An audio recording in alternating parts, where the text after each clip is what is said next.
আমি একটা কথা বলতে পারি, বাংলাদেশ আওয়ামী লীগ ফিরে আসবে। এই সরকারের অর্জন বলে কিছু নেই, সমস্ত কিছুই ব্যর্থতায় পরিপূর্ণ, এবং সেজন্যই হয়তো যেন তেন একটা নির্বাচন করে হয়তোবা চলে যাওয়ার জন্য একটা পথ খুঁজছে। যারা এই গত 18 মাসে জীবন বাজি রেখে যুদ্ধ করছে দেশের মাটিতে, তাদেরকে আমরা সেই কর্মী হিসেবে দেখার চেষ্টা করব, তাহলে কিন্তু হবে না। আমি একটা কথা বলতে পারি, বাংলাদেশ আওয়ামী লীগ ফিরে আসবে। যে দলটির কোটি কোটি কর্মী সমর্থক, সেই দলকে শুধুমাত্র একটি অর্ডিন্যান্সের মাধ্যমেই কার্যক্রম নিষিদ্ধ করলে কিংবা নির্বাচন কমিশনের নির্দেশে সাসপেন্ড করলেই সেই দল ফিরে আসবে না, এটা আমি বিশ্বাস করি না। আওয়ামী লীগ ফিরে আসবে। দলের কেউ কোনো ক্রাইমও করতে পারে, তার শাস্তি হবে। দল তো কোনো দোষ করেনি, সুতরাং দলকে কেন কার্যক্রম নিষিদ্ধ করা হবে?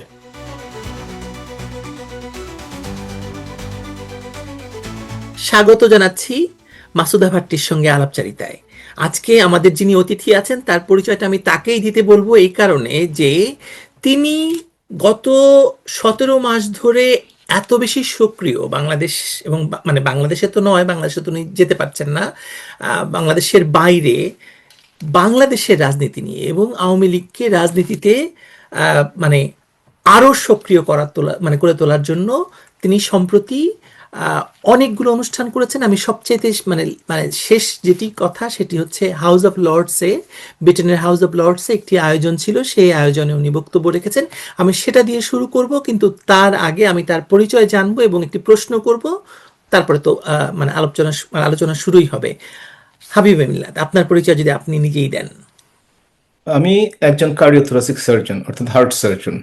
আমি বাংলাদেশে দশম এবং একাদশ সংসদে আমি এমপি ছিলাম, বাংলাদেশ আওয়ামী লীগের রাজনীতির সাথে সম্পৃক্ত, এবং কানাডায় যে global centre for Democratic governance নামে একটি রিসার্চ বেস থিঙ্ক ট্যাঙ্ক রয়েছে, সেটার সভাপতি।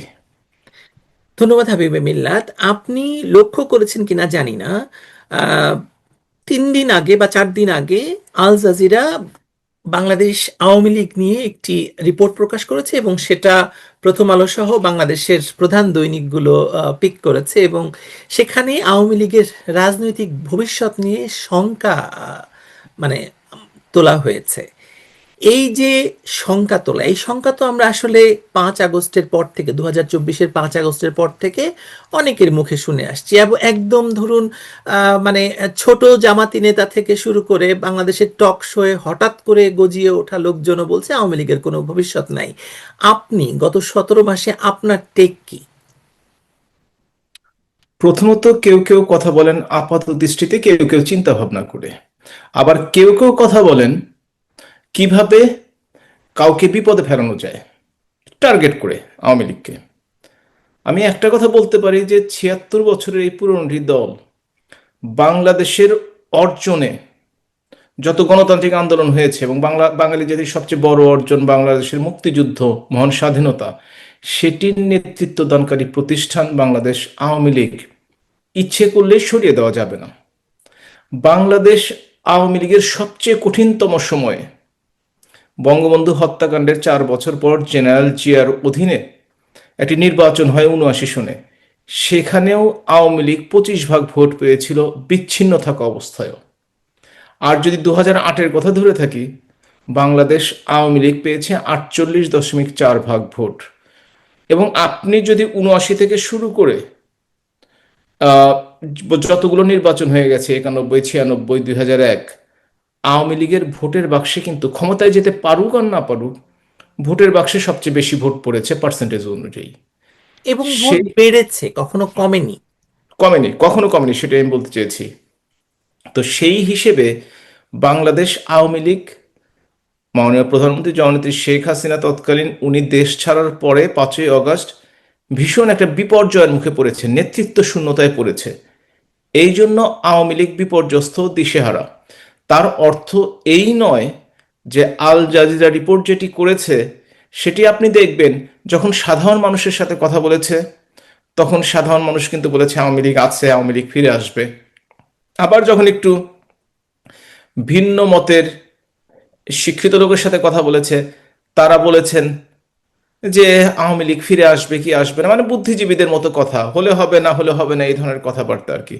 তবে এ কথা ঠিক, আল জাজিরার শেষের দিকে কিন্তু লেখা ছিল যে একটা সাধারণ মানুষের কথা, যে আওয়ামী লীগ ফিরে আসবে। আমরা আল জাজিরার কথা বাদ দিলাম। এই যে ফিরে আসবে বলছে, আমি যতটা দেখতে পাচ্ছি একজন সাংবাদিক হিসেবে, একজন পর্যবেক্ষক হিসেবে, আওয়ামী লীগ তো রাজনীতি থেকে উধাও হয়নি, বরং আওয়ামী লীগ তো মানে গত 17 মাস ধরেও রাজনীতিটাকে সমানভাবে নিয়ন্ত্রণ করছে। আপনার সেটা মনে হয় না?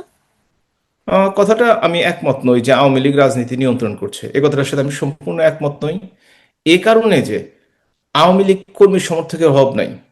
যেখানে 2 কোটির মতো মানুষ নিজের বাড়িতে ঘুমাতে পারে না চাঁদাবাজদের ভয়ে, মবের ভয়ে, লাঞ্ছনার ভয়ে, পুলিশের ভয়ে, সেইখানে আমরা বিপর্যস্ত, কোনো সন্দেহ নেই। এবং আমাদের যারা সংগঠিত করার চেষ্টা করছেন, তারাও কতটুকু আন্তরিকভাবে চেষ্টা করছেন সেটাও প্রশ্ন সাপেক্ষে, কিংবা যোগ্যতা আছে কিনা সেটাও একটা প্রশ্ন সাপেক্ষে। কারণ আপনি দেশের বাইরে বসে নেতাকর্মীদের নির্দেশনা দিবেন, আমি নেত্রীর কথা বলছি না, আমি যে কলকাতায় যে মিটিংগুলো হয় সেইগুলোর কথা বলছি, কোনো কোনো ক্ষেত্রে সফল হলেও অধিকাংশ ক্ষেত্রে কিন্তু ব্যর্থ। এই ব্যর্থতা যে শুধু আওয়ামী লীগের তা কিন্তু নয়। এর ব্যর্থতার কারণ হচ্ছে 537 জন আওয়ামী লীগের নেতাকর্মীকে এই ইউনূস সরকারের সময় পিটিয়ে কুপিয়ে হত্যা করা হয়েছে। 86 জনকে এক্সট্রা জুডিশিয়াল কিলিং, অর্থাৎ হাজতে থাকা অবস্থায়, পুলিশ কাস্টডিতে থাকা অবস্থায়, আর্মি কাস্টডিতে থাকা হত্যা করা হয়েছে। 41 জন নেতাকর্মী জেলে যে মানসিক এবং শারীরিক অত্যাচারে নিহত হয়েছে। মানুষের সাহসটা কমে গেছে। 124 জন এমপিকে গ্রেফতার করে রাখা হয়েছে, যারা জামিন পাচ্ছে না। মানুষ অপরাধ করতে পারে, আইন অনুযায়ী তার বিচার হবে, এ ব্যাপারে কেউ কোনো বাধা দেয়নি। কিন্তু বয়স্ক মানুষ, কেউ কেউ আশীর্দ মানুষ, অসুস্থ, তাদেরকে জামিন দেওয়া হবে না, এটাতে তো সে কোনো আইন হতে পারে না। এই উদাহরণগুলো তৈরি করে সারা বাংলাদেশে একটা ভয়ের সাম্রাজ্য তৈরি করেছে, আতঙ্কের সাম্রাজ্য তৈরি করেছে এই ডক্টর মোহাম্মদ ইউনূসের অন্তর্বর্তীকালীন সরকার, সাথে জামাত এবং ছাত্রদের দলটি এবং বিএনপি প্রাথমিকভাবে। আপনি দেখুন, যে দেশে মানুষ হত্যা করলে ইনডেমনিটি দেয়, সে দেশে আইন শৃঙ্খলা বলে কিছু থাকতে পারে না। এই যে 15ই জুলাই থেকে শুরু করে 2024-এর যতগুলো মানুষ মারা গেছে, আমি প্রত্যেকটির বিচার দাবি করি। কিন্তু যখন আওয়ামী লীগের নেতাকর্মী মারা যাবে, সাধারণ মানুষ মারা যাবে, যারা তথাকথিত জুলাই যোদ্ধারা যাদেরকে হত্যা করেছে, বাড়িঘর পুড়িয়ে দিয়েছে, সম্পদ বিনষ্ট করেছে, মানুষকে রাতে বাড়িতে ঘুমাতে দিচ্ছে না, চাঁদাবাজি করছে, তাদের কোনো বিচার করা যাবে না। অর্ডিন্যান্স জারি করা হয়েছে, যেমন করা হয়েছিল বঙ্গবন্ধুর আত্মস্বীকৃত খুনিদের। কিন্তু মনে রাখবেন, যাদেরকেই সন্তুষ্ট আমি করার জন্য এইখানে এই আপনার করা হোক কাছে না কেন। প্রশ্নটা রাখতে চাইছি, আমি আমি আসবো আপনার কাছে এই জায়গাটা থেকে। এইখানেই আমার প্রশ্নটা, যে ধরুন আমি কেন বলছি নিয়ন্ত্রণ করছে, যখনই আপনারা আওয়ামী লীগের যে কোনো নেতৃত্ব ইনক্লুডিং শেখ হাসিনা যখনই বাইরে থেকে কোনো কথা বলছেন, দেশের ভেতরে একটা তোলপাড় হয়। তার এটাই বলছি যে রাজনীতিটা এখনো আওয়ামী লীগ কেন্দ্রিক। ধরুন নির্বাচন ঘোষণা করা হয়েছে, আওয়ামী লীগ নির্বাচনে নেই বা নির্বাচনের বাইরে রাখা হয়েছে আওয়ামী লীগকে, বিদেশে এটা নিয়ে কথা হচ্ছে যে এই নির্বাচন আসলে মানে গ্রহণযোগ্য হবে না, এবং কতটুকু গ্রহণযোগ্য হবে, আদৌ হবে কিনা এখনো পর্যন্ত এই সন্দেহ দেখা দিচ্ছে। আপনি এই জায়গাটা যদি একটু অ্যাড্রেস করেন, যে আমি এই কারণেই বলেছি যে নিয়ন্ত্রণ করা। প্রথমত, আমি মনে করি অন্তর্বর্তীকালের সরকারের যেমন নিয়ন্ত্রণ নেই, তেমনিভাবেই কোনো দলের একক নিয়ন্ত্রণ নেই বাংলাদেশের রাজনীতির উপরে। জামাত মনে করছে তারা সরকার নিয়ন্ত্রণ করে সরকার পরিচালিত করছে, ছাত্ররা মনে করছে তারা একটা মব সন্ত্রাস করে সিদ্ধান্ত পরিবর্তনের সহযোগিতা করছে, বিএনপি ভাবছে সাংগঠনিকভাবে সবচেয়ে বড় দল এখন আওয়ামী লীগের বাইরে, তারা দেশের সমস্ত, তাদের কাছে চাঁদাবাজি থেকে শুরু করে সবকিছুই তারা করছে। একটি কথা মনে রাখতে হবে, এরা সবাই আওয়ামী বিরোধী। তবে আওয়ামী লীগের যে প্রেজেন্সটা, দৃশ্যমান হওয়াটা, সেটা কিন্তু আমাদের চোখে পড়েনি। আপনি যদি বলে থাকেন, তবে একটা কথা মনে রাখবেন, পৃথিবীতে ইরান থেকে রেজা শাহ পাহলভি, তিনি কিন্তু 30 বছরেরও আগে দেশ থেকে পালিয়েছেন। মাঝে সাদ্দাম হোসেন, গাদ্দাফি লিবিয়াতে, এবং এই যে সিরিয়াতে আসাদ, এনারা কিন্তু দেশ ছেড়ে চলে যেতে হয়েছে। সেরকমভাবে আমাদেরকেও দেশ ছাড়তে হয়েছে। কিন্তু ওই সমস্ত দেশে দশক পার হয়ে গেছে, রাজপথে ওই নেতৃত্বের প্রতি আস্থা জানিয়ে কোনো মিছিল হয়নি। কিন্তু বাংলাদেশে 5ই আগস্ট ঘটনা ঘটার পর 15ই আগস্টে কিন্তু বঙ্গবন্ধু ভবনে ফুল দিতে গেছে মানুষ। রাস্তায় ছোটখাটো হলেও মিছিল শুরু করেছে কিন্তু মানুষ। রাস্তায় কিন্তু লোকজন বলতে শুরু করেছে আগেই ভালো ছিলাম। সেই অর্থে তবে এটা অবশ্য এই সরকারের চরম ব্যর্থতার কারণেই এইটা আরো দ্রুত গতিতে জনগণের কাছে জনপ্রিয় হচ্ছে। দল হিসেবে আওয়ামী লীগ সাংগঠনিকভাবে 15 বছর যেমন আমলা নির্ভর ছিল, তেমনিভাবে সেই দলকে গোছানোর জন্য এখনো যে প্রয়োজনীয়, মাননীয় প্রধানমন্ত্রী একাই চেষ্টা করে যাচ্ছেন, সংসদ ভিত্তিক আলোচনা করছেন, জেলা ভিত্তিক আলোচনা করছেন, বিভিন্ন গ্রুপে যে আলোচনা করছেন, কিন্তু আমরা দেখেছি জাতির পিতা বঙ্গবন্ধু শেখ মুজিবুর রহমান 1970 সনে যখন 71-এ মহান মুক্তিযুদ্ধের সময় যখন স্বাধীনতার ঘোষণা দিয়ে বন্দী হয়ে যান, তখন তিনি সহচররা কিন্তু বঙ্গবন্ধুর নামে যুদ্ধ করেছে, দেশকে স্বাধীন করেছে।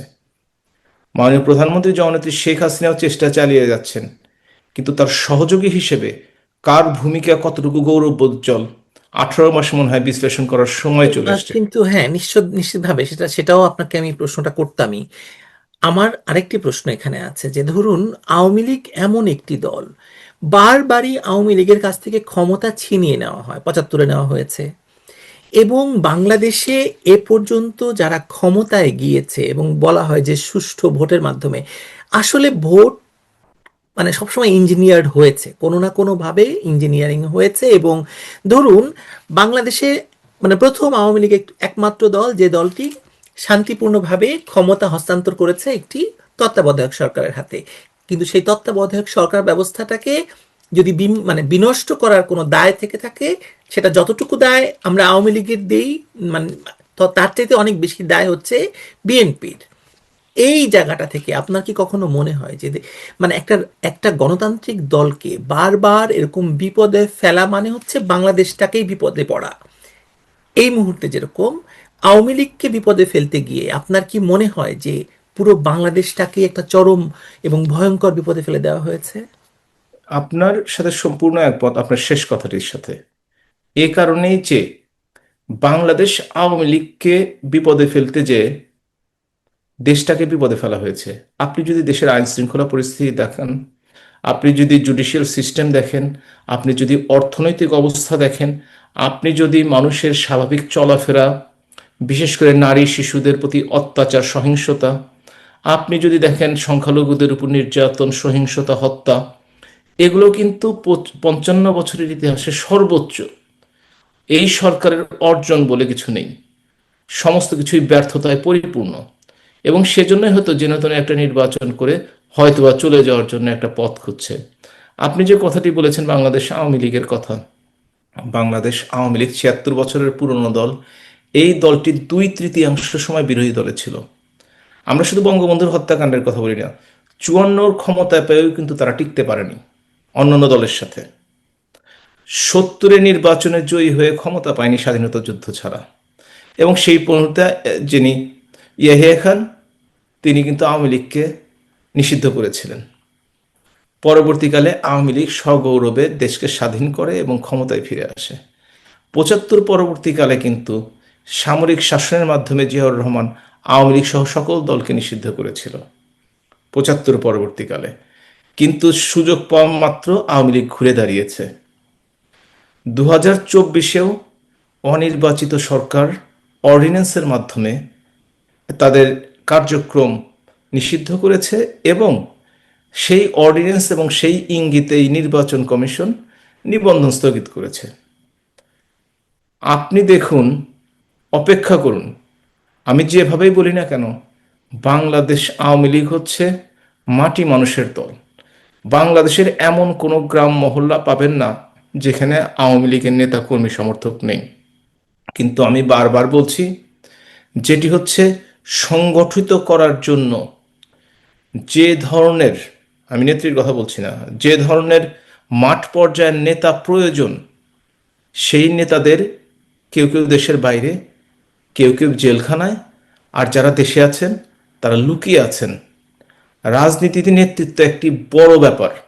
নেতৃত্ব যদি সঠিক থাকে জনগণ এবং কর্মীরা রাজপথে ধরুন এই নামতে মুহূর্তে সাহস পায়। নেতৃত্ব থেকে কি হতো, ধরুন ধরুন বাংলাদেশে এই মুহূর্তে যে কোনো একজন একজন সাংবাদিক যিনি কিনা আওয়ামী লীগের পক্ষে কথা বলতেন বা আওয়ামী লীগের মনে হতো যে মুক্তিযুদ্ধের পক্ষে কথা বলে কিন্তু আওয়ামী লীগের পক্ষে, তাকে ধরে নিয়ে তাকে মব সৃষ্টি করে তাকে জব থেকে সরানো হয়েছে, তাকে তার জব নেই, তার কথা বলার অধিকার নেই এবং তাকে যে কোনো সময় মবে মেরে ফেলতে পারে।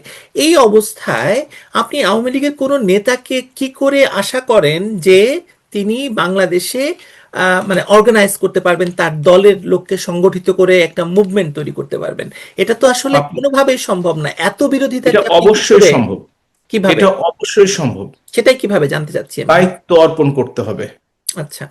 ঢিলে ঢালাভাবে থাকলে হবে না। আপনি দেখেন কোন জেলা নেই যে জেলায় মিছিল হয়নি? তারা তো সাহসী নেতা।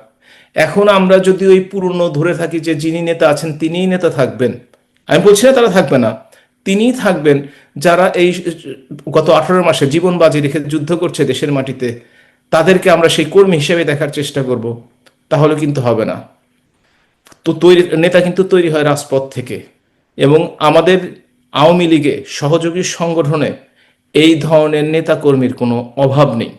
শুধুমাত্র দায়িত্ব দিলেই তারা আবারও কাজ করতে পারবে। এবং যারা দেশের বাইরে আছে কিংবা জেলখানায় আছে, যারা কথা বলতে পারছেন না, তাদের তাদের মতো করেই হয়তো তারা আরো বেশি ভালো নেতৃত্ব দিতে পারবেন। এটা আমি দৃঢ়ভাবে বিশ্বাস করি। এবং এটাও বিশ্বাস করি, যতক্ষণ পর্যন্ত না শুধু রাজপথের আন্দোলন না, আন্তর্জাতিক পরিমণ্ডলে আওয়ামী লীগ বন্ধুহীন হয়ে পড়েছিল।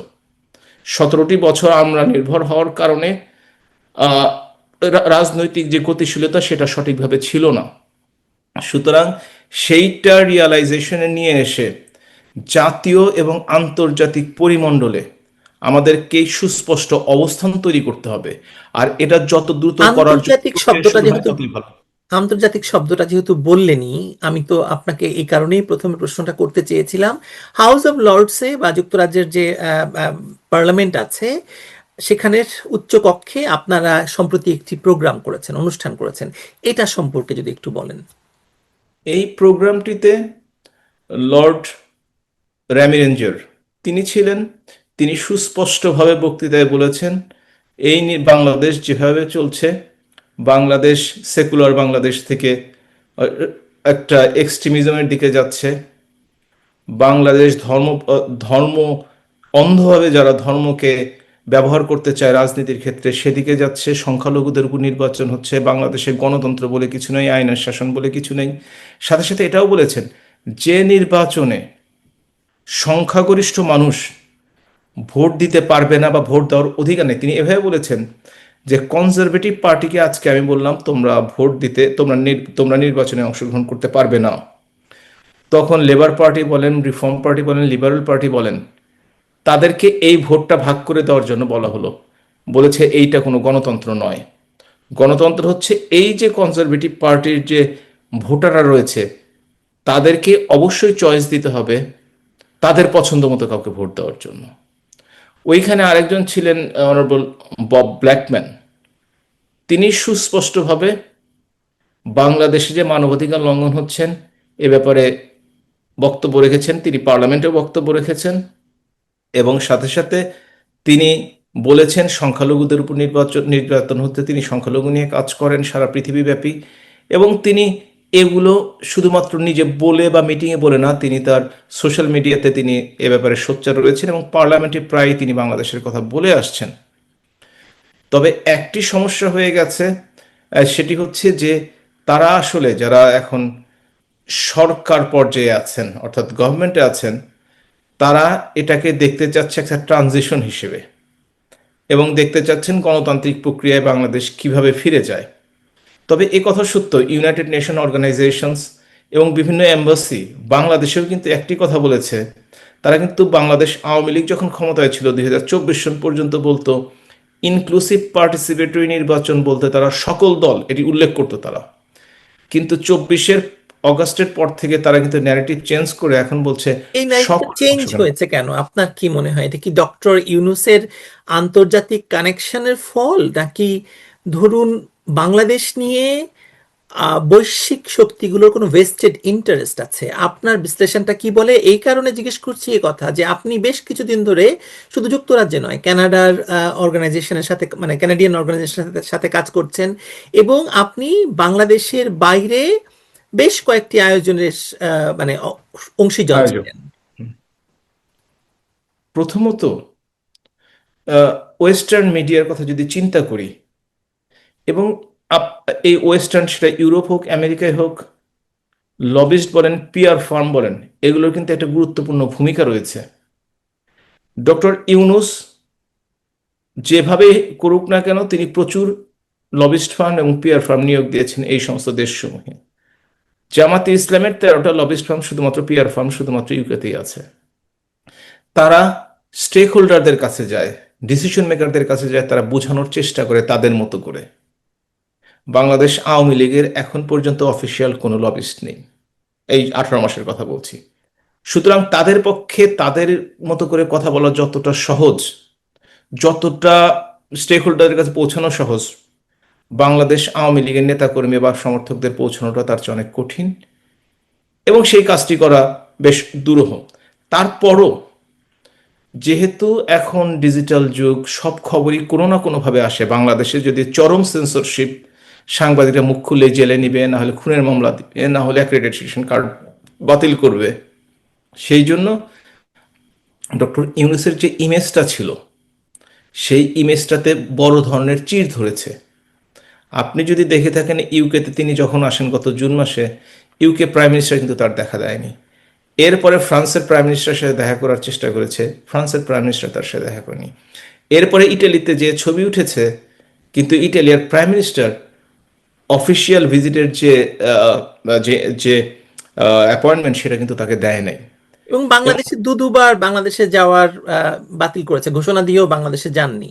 জান, এর কারণটি হচ্ছে, এবং আইএমএফ এর কথাও যদি আপনি বলেন, ইন্টারন্যাশনাল মনিটারি ফান্ড, তারাও কিন্তু বলেছে অনির্বাচিত সরকারের সাথে তারা কাজ করতে চায় না। প্রথমে কিন্তু তারা এই কথাগুলো বলেনি, কিন্তু যখন দেখেছে ডক্টর ইউনূসের অন্তর্বর্তীকালীন সরকার সর্বক্ষেত্রে ব্যর্থ, তখন সেই ব্যর্থতার দায় দায়িত্ব কেউ নিতে চায়নি। তবে এটা যে ডক্টর ইউনূস বা তর সরকার যে এতটা ব্যর্থ হবে, এবং তার যারা সাপোর্টার, তাদেরকে সন্তুষ্ট করতে ব্যর্থ হবে, সেই চিটাগংয়ের কক্সবাজারের করিডোরের কথা বলেন, কিংবা সেন্ট মার্টিনের কথা বলেন, বাংলাদেশে সেটা আসলে সম্ভব নয়। বাংলাদেশের জনগণ যাই হোক না কেন, সব ব্যাপারে রুখে দাঁড়াবে, সেই জন্য তাদের পক্ষে কিন্তু সম্ভব ধরুন, হয়নি। মানে এটা তো ধরুন ইউনূসের ব্যর্থতা, ইউনূসের ব্যর্থতা এক জিনিস, আর আওয়ামী লীগকে ফিরে আসায়, শক্তিশালী হয়ে ফিরে আসায় সফলতা দেখানো আরেক জিনিস।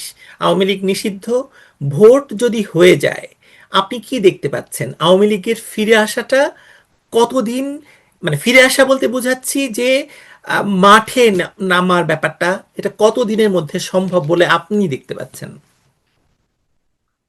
প্রথমত, 12ই ফেব্রুয়ারি নির্বাচন হয়ে যাবে, এবং যতদূর ধারণা করি বিএনপি ক্ষমতায় আসবে সাংগঠনিক শক্তির কারণে। যদিও জামাতকে সরকারের পক্ষ থেকে পৃষ্ঠপোষকতা করা হবে, তারা মার্কিন যুক্তরাষ্ট্রের পক্ষ থেকেও, হ্যাঁ। পক্ষ থেকে, বিভিন্ন দেশের পক্ষ থেকেও, এবং সেটা করার কারণে জামাত হয়তো বা সিটের সংখ্যা বেড়ে যেতে পারে, কিন্তু ক্ষমতায় যাওয়ার মতো তারা পারবে না। আর ওই যে এনসিপি, যে ছাত্রদের দল, তাদের যদি না কেরিকাচার করে, ইঞ্জিনিয়ারিং করে যদি জিতানো না হয়, তাদের একজনের জামানত থাকবে না। দেখলেন তো কুমিল্লাতে একজনকে ঋণ খেলাপি করে হাসনাত আবদুল্লাহকে সুবিধা করে দিল। আবার একই ঋণ খেলাপি বগুড়াতে মাহমুদুর রহমান মান্না, হাইকোর্ট সুপ্রিম কোর্টের অনুসারে তার নামটি ঋণ খেলাপি থেকে বাদ দিয়ে দেওয়া হলো, এবং 85 জন বিএনপির ঋণ খেলাপিকে তালিকা থেকে নাম বাদ দিয়ে দেওয়া হয়েছে। এটা হচ্ছে ইলেকশন মেকানিজমের একটা পার্ট। এবং আপনি যদি দেখে থাকেন, গত সপ্তাহে, যদিও গতকালকে থেকে তারা বলা শুরু করেছে যে তারা গণভোটের পক্ষে কিছু বলতে পারবে না, হার পক্ষে, কিন্তু তারা ইউনো বলেন, ডিসি বলেন, এসপি বলেন, ওসিদের কিন্তু মাঠে নামিয়ে দিয়েছিল, শিক্ষকদের, ব্যাংকের কর্মচারী, এনজিও কর্মী, সবাইকে মাঠে নামিয়ে দিয়েছিল। কিন্তু সেটা থেকে একটু হলে তারা ফিরে এসেছে, কিন্তু কাজটা হয়ে গেছে। এখন আওয়ামী লীগ কিভাবে ফিরে আসবে? আওয়ামী লীগকে অবশ্যই যে কারণে ক্ষমতাচ্যুত হয়েছে সেটি বিচার বিশ্লেষণ করে, আমি জানি না 18 মাসে বিচার বিশ্লেষণ হলে জানতাম যে তারা কোনো বিচার বিশ্লেষণ করার চেষ্টা করেছেন কিনা, সেটাকে ধরে এবং তার পরবর্তীতে সেইটার সমাধান খুঁজে বের করে এগিয়ে যেতে হবে। আমাদের যেমন মাঠের রাজনীতিকে ঐক্যবদ্ধ রাখতে হবে, তেমনিভাবে আন্তর্জাতিক পরিমণ্ডলে বন্ধু না বাড়লে শুধুমাত্র দেশের রাজনীতি দিয়ে ক্ষমতা দখল করা এই 2024-এও হয়নি কিন্তু। আরেকটি বাংলাদেশে শক্তিশালী প্রতিপক্ষ রয়ে গেছে, তাদের বন্দুকের নল যেদিকে ঘুরে গেছে তারাই কিন্তু পরাজিত হয়েছে। বঙ্গবন্ধু হত্যাকাণ্ড বলেন, জিয়াউর রহমান হত্যাকাণ্ড বলেন, জেনারেল এরশাদের ক্ষমতা ছাড়া বলেন, মঈনুদ্দিন ফখরুদ্দিনের আমলের কথা চিন্তা করে দেখেন, এমনকি 2024 যেদিন বন্দুকের নলটি ঘুরে গেল সেই দিনই সেই তার আশপাশের সময় কিন্তু সরকারের পতন হয়েছে। আর এরা নিয়ন্ত্রিত হয় শুধুমাত্র দেশীয় শক্তি দিয়ে নয়, বিদেশি পরাশক্তি দিয়ে। সুতরাং যতক্ষণ পর্যন্ত না বিদেশি বন্ধুদের সহযোগিতার হাত বাড়িয়ে না দিবে, ততক্ষণ পর্যন্ত বাংলাদেশের মতো দেশে রাজনৈতিক পরিমণ্ডলে ক্ষমতায় ফিরে আসা বা রাজনীতিতে ফিরে আসা কষ্টকর, সময় সাপেক্ষ। মানে আপনি ইম্পসিবল মনে করছেন না, কষ্টকর বলছেন? আমি একটা কথা বলতে পারি, বাংলাদেশ আওয়ামী লীগ ফিরে আসবে। যে দলটির কোটি কোটি কর্মী সমর্থক, সেই দলকে শুধুমাত্র একটি অর্ডিন্যান্সের মাধ্যমেই কার্যক্রম নিষিদ্ধ করলে কিংবা নির্বাচন কমিশনের নির্দেশে সাসপেন্ড করলেই সেই দল ফিরে আসবে না, এটা আমি বিশ্বাস করি না। আওয়ামী লীগ ফিরে আসবে। কিন্তু প্রফেসর মিল্লাত, আপনি জামায়াতের কথা বললেন যে জামায়াতকে ক্ষমতায় নিয়ে যাওয়ার চেষ্টা হচ্ছে, আর কিন্তু আপনি মনে করছেন বিএনপি ক্ষমতায় আসবে। কিন্তু ধরুন বাংলাদেশে, মানে আপনি এই মাহফুজ আলম ইয়েকে দ্য উইক বলে একটা সাময়িকী আছে ইন্ডিয়াতে, তা সেই সাময়িকীকে ইন্টারভিউ দিয়েছে। ও বলতে চাইছে এবং এ কথা ছড়িয়ে গেছে ইতিমধ্যেই যে বাংলাদেশে জামায়াত ইসলামীর রাজনীতি যদি থাকে তাহলে আওয়ামী লীগের রাজনীতি থাকতে হবে। কারণ হচ্ছে একজন হচ্ছে মুক্তিযুদ্ধের পক্ষে আর একজন হচ্ছে মুক্তিযুদ্ধের বিপক্ষে। মুক্তিযুদ্ধের বিপক্ষে রাজনীতি থাকলে মুক্তিযুদ্ধের পক্ষে রাজনীতিও থাকবে। বিএনপি মনে করছে বিএনপি হচ্ছে খুব সুবিধাবাদী একটি একটি পক্ষ। এখন ধরুন আপনাদের প্ল্যানটা কি? আপনারা কি প্ল্যান করছেন? জামায়াত যদি ক্ষমতায় আসে তাহলে আপনাদের প্ল্যান কি, আর বিএনপি যদি ক্ষমতায় আসে তাহলেই বা আপনাদের প্ল্যান কি, বা আপনি আপনি কি মনে করছেন ব্যক্তিগতভাবে? প্রথমত হচ্ছে, আপনি একটা কথা বলছিলেন একটু আগে যে ডক্টর ইউনূসের ব্যর্থতার কারণে দেশে যে অবস্থার সৃষ্টি হয়েছে, তাতে আওয়ামী লীগকে লোকে বলছে আগেই ভালো ছিলাম। এর মধ্যে আওয়ামী লীগের কতটুকু আহ, নিজের যোগ্যতায় আর কতটুকু ডক্টর ইউনূসের অযোগ্যতার ব্যর্থতা, কারণে, হ্যাঁ। ব্যর্থতার কারণে, সেটা হিসেবে রাখতে হবে। বিএনপি ক্ষমতায় আসুক, জামাত ক্ষমতায় আসুক, অন্য কেউ ক্ষমতায় আসুক, অগ্রহণযোগ্য নির্বাচন যে কোনো আন্তর্জাতিক হিসেবে এই সরকার কখনোই লম্বা সময় ক্ষমতায় থাকতে পারবে না। এর কারণটি হচ্ছে, পৃথিবীতে শুধুমাত্র যে পরাশক্তিরাই নিয়ন্ত্রণ করে তা না, মানবাধিকার সংগঠনগুলো এবং বিভিন্ন অর্গানাইজেশন এবং অনেক রাজ্য, অনেক রাষ্ট্র, তারাও এই ব্যাপারগুলোর দিকে কড়া নজর রাখে। এবং যদি ভোট কেন্দ্রে মানুষ না যায়, যদি ভোট কাস্ট কম হয়, যত কম হবে তাদের গ্রহণযোগ্যতা তত কমবে, তাদের সরকারের ক্ষমতায় টিকে থাকাটা কমে যাবে। আর বাংলাদেশ আওয়ামী লীগ সম্বন্ধে যে কথাটি বলছেন, বাংলাদেশ আওয়ামী লীগকে বাংলাদেশের মাটিতে শক্ত পায়ে উঠে দাঁড়াতে হবে। এখন যে অর্ডিন্যান্সের মাধ্যমে নিষিদ্ধ করা হয়েছে, শুধুমাত্র, আমি বলছি শুধুমাত্র আন্তর্জাতিক চাপেই, এবং যে কোনো বিবেকবান ব্যক্তি পৃথিবীর যে প্রান্তেই থাকুক না কেন, তারা বলবে এই যে নিষিদ্ধ করা হয়েছে অর্ডিন্যান্সে সেটা অবৈধ, সেটা উঠিয়ে নেওয়া হোক। এখন আওয়ামী লীগকে দেখতে হবে, কেন্দ্রীয় নেতৃবৃন্দকে দেখতে হবে, তারা এটাকে কিভাবে খেলতে চান, তারা কিভাবে এই তাদের বিবেকবান মানুষের মনোভাবকে কিভাবে কাজে লাগাতে চান, তাদেরকেই সেই কাজটি করতে হবে। এবং আমরা যারা ছোটখাটো মানুষ আছি, আমরা হয়তো সেগুলো ফলো করব। কিন্তু জি, কিন্তু না, আমি বলছি যে আওয়ামী লীগকে, শোনেন, আমি যদি আমাকে নিজেকে সহযোগিতা না করি, ভাই চাচার সহযোগিতা দিয়ে খুব একটা কাজ হবে না। আমার পায়ে আমাকেই দাঁড়াতে হবে, আমার এবং দুটো যেটা দুটো যতদূর প্রশ্ন করবো দিয়ে, ততই। হ্যাঁ, দুটো প্রশ্ন দিয়ে শেষ করব। প্রথম প্রশ্ন হচ্ছে, আগামীকাল বা এই সাক্ষাৎকার আপনার সাথে যখন এই সাক্ষাৎকারটি প্রকাশিত হবে, মানে তখনই প্রচারিত হবে, তখনই হয়তো জয়, সজীব ওয়াজেদ জয় কলকাতায় একটি অনুষ্ঠানে বক্তব্য রাখবেন বলে আমরা জানতে পেরেছি। আওয়ামী লীগে নতুন রক্তের সঞ্চালন বা নতুন নেতৃত্বের সঞ্চালন হিসাবে আপনি এটাকে কিভাবে দেখছেন? প্রথম প্রশ্ন, দ্বিতীয় প্রশ্ন করবো এটা উত্তর পাওয়ার পরে। প্রথমত, ওটি একটি বইয়ের উদ্বোধনী অনুষ্ঠান, যেটি কলকাতার একটি হলে অনুষ্ঠিত হবে। উনি ভার্চুয়ালি বক্তব্য রাখবেন। এবং আপনি যদি আল জাজিরার বক্তব্য দেখে থাকেন, তিনি কিন্তু স্বীকার করে নিয়েও আওয়ামী লীগকে ঘুরে দাঁড়ানোর কথা বলেছেন। এবং আমরা মনে করি, যে দেশের জনসংখ্যার 40 ভাগের বয়স 37 বছরের কম, সেই দেশে এই নতুন নেতৃত্ব অথবা নেতৃত্বের সংমিশ্রণ ছাড়া ঘুরে দাঁড়ানোটা সত্যিকার অর্থে কঠিন হবে। এবং আমাদের দেশের বা আওয়ামী লীগের নেতৃবৃন্দ যত সহজে এটা বুঝতে পারবে, তত দ্রুত আওয়ামী লীগ দেশে ফিরতে পারবে বলে আমার ধারণা। তাহলে তো আওয়ামী লীগ সঠিক পথেই আছে। জয়, মানে সজীব ওয়াজেদ জয় যেহেতু ইতিমধ্যেই আন্তর্জাতিক অঙ্গনে তো কথা বলা শুরু করেছেন, দেশজ নেত্রীদের সঙ্গেও, নেতা নেত্রীর সঙ্গেও নিশ্চয়ই যোগাযোগ রাখছেন। তার মানে তো মানে কম্বিনেশন, আপনি যে কম্বিনেশনের কথা বললেন সেটা তো হচ্ছে। আমি কিন্তু একটা কথা একটু আগে বলেছি, যে বাংলাদেশ আওয়ামী লীগ ফিরে আসবে। কারণটি হচ্ছে, হয়তোবা আহ, 4 বা 5ই অগস্টের ঘটনায় আমরা হতবিহ্বল হয়ে পড়েছিলাম, আমরা বিপর্যস্ত হয়ে পড়েছিলাম, আমরা জীবনের ভয়ে সবাই কাতর ছিলাম। কিন্তু সেই অবস্থার পরিবর্তন ঘটেছে। এখন মানুষ সাহস করে কথা বলে। যদিও আপনারা অনলাইনে এগুলো করছেন, বাংলাদেশের মানুষকে, আওয়ামী লীগকে কিন্তু কোনো মিডিয়াতে প্রবেশাধিকার নেই। কথা বলার জন্য হোক কিংবা যে কোনোভাবেই হোক না কেন, তাদের কিন্তু প্রবেশাধিকার নেই।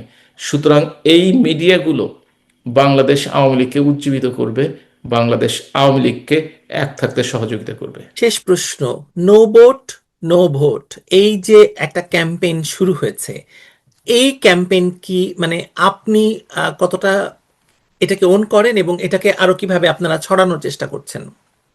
আপনাকে আমি একটু আগেই বলেছি, যত কম ভোট পড়বে সেই সরকারের গ্রহণযোগ্যতা এবং স্থায়িত্ব তত কমবে। সুতরাং এটা তো অবশ্যই আমাদের নৈতিক দায়িত্বের মধ্যে পড়ে।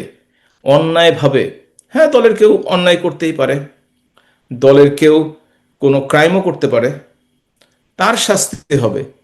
দল তো কোনো দোষ করেনি, সুতরাং দলকে কেন কার্যক্রম নিষিদ্ধ করা হবে, এবং মাত্র 300-400 ছেলের দাবির কাছে। সুতরাং আমি মনে করি, জনগণের ভোট কেন্দ্রে না যেয়ে এই সরকার, ভবিষ্যৎ যে সরকার আসবে, তার স্থায়িত্ব এবং তার গ্রহণযোগ্যতা কমানোর জন্য। তবে একটা কথা বলে রাখি, সেটি হচ্ছে, বাংলাদেশে আমি প্রথমে বলেছিলাম 2 কোটি আওয়ামী লীগ নেতাকর্মী ঘর ছাড়া।